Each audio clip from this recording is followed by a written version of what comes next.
আসসালামু আলাইকুম, welcome to my another blog number 1। আজকে পয়লা বৈশাখে কোথায় কোথায় ঘুরতেছি A to Z আপনাদের দেখানো হবে। অবশ্যই ধৈর্য নিয়ে ভিডিওটি দেখুন।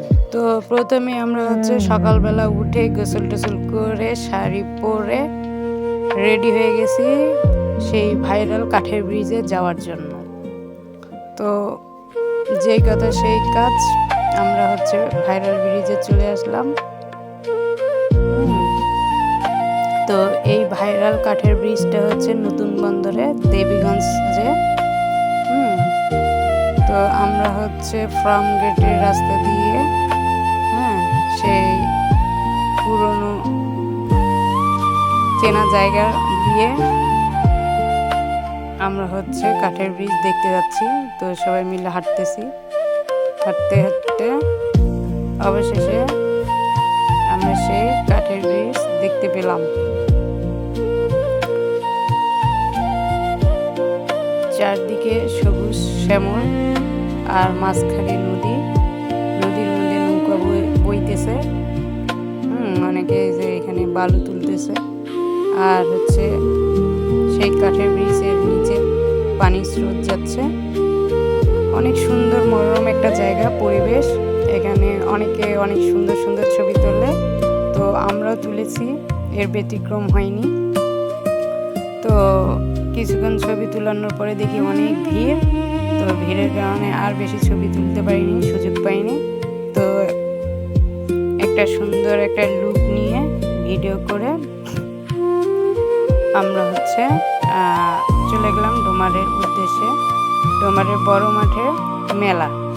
তো মেলার ভিতরে ঢুকতেই অনেক দোকান দেখলাম, এবং এখানে আচারের দোকান থেকে শুরু করে কসমেটিক, 10 টাকা থেকে শুরু করে 100, 150, 200 ব্যাগ, আচার, বিভিন্ন ধরনের আচার সবেরই দোকান এখানে বসেছে। স্থানটা আপনার ডোমার বড় মাঠের ওই জায়গায়। এখানে দোলনা, আমরা নৌকায় উঠলাম।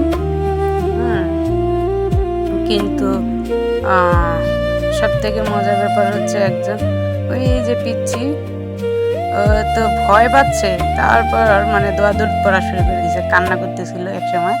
তারপর দোয়াদুট পড়া শুরু করছিল। তো তারপর আমরা দোলনা থেকে নেমে আবার একটু মেলাটা ঘুরলাম।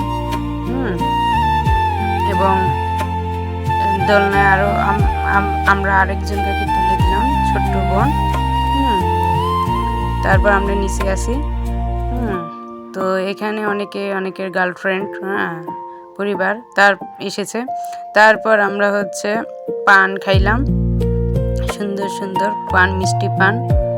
তারপর আমরা খেজুরের রস খাইলাম। তারপর চলে আসলাম কেকের এখানে। এই কেকগুলো, ছোট ছোট কেকগুলো 50 টাকা করে এখানে বিক্রি করতেছে। তারপর তরমুজও আছে এখানে অনেক সুন্দর সুন্দর ছোট বাচ্চাদের জন্য অনেক রাইড নিয়ে আসছে। তারপর আমরা আলুর পাপড় খেলাম। তারপর চলে আসলাম আরেকটা কসমেটিক দোকানে। এখানে যা নিবেন তাই 10 টাকা। তো ওখান থেকে আমরা একটা কাজল, একটা ব্রেসলেট, একটা ছোট ক্লিপ, প্রয়োজনীয় ছোট ছোট জিনিসগুলো আপনারা এখান থেকে নিতে পারেন। আমিও নিয়েছি, কাঁকড়া নিয়েছি। তারপর আরেকটু ঘুরলাম, এবং অবশেষে আচার বাতাসা নিয়ে রওনা হলাম বাসার উদ্দেশ্যে। তো যেই কথা সেই কাজ, আবারও চলে আসলাম নতুন বন্দরের রোড দিয়ে। আমরা চলে এসে বাসায় আসলাম, এবং বাসায় এসে পান্তা ভাত খাইয়ে দাইয়ে দিয়েছি একটা ঘুম। আজকের মতো এখানেই সমাপ্তি। আপনারা যারা আমার ইউটিউব চ্যানেলে নতুন আছেন তারা সাবস্ক্রাইব করে দিয়েন। ধন্যবাদ।